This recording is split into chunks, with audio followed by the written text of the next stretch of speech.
Today's evening devotional. Caiaphas.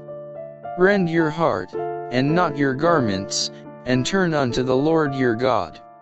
Joel chapter 2 verse 13. It was the custom among the Jews for the garments to be rent at the death of friends, but this custom the priests were not to observe.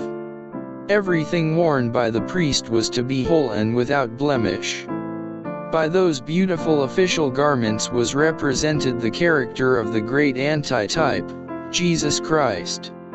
Nothing but perfection, in dress and attitude, in word and spirit, could be acceptable to God. He is holy, and His glory and perfection must be represented by the earthly service. Finite man might rend his own heart by showing a contrite and humble spirit. This God would discern. But no rent must be made in the priestly robes, for this would mar the representation of heavenly things. When Christ declared Himself the Son of God, Caiaphas, in pretended horror, rent his robe, and accused the Holy One of Israel of blasphemy.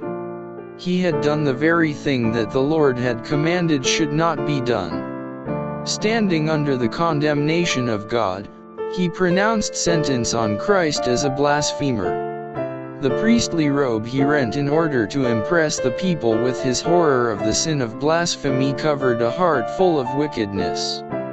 How different was the true high priest from the false and corrupted Caiaphas.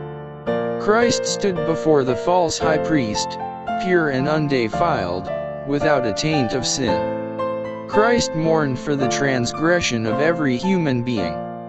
He bore even the guiltiness of Caiaphas, knowing the hypocrisy that dwelt in his soul, while for pretense he rent his robe. Christ did not rend his robe, but his soul was rent. His garment of human flesh was rent as he hung on the cross, the sin-bearer of the race. Many today who claim to be Christians are in danger of rending their garments, making an outward show of repentance, when their hearts are not softened nor subdued. This is why so many continue to make failures in the Christian life. An outward appearance of sorrow is shown for wrong, but their repentance is not that which needs not to be repented of.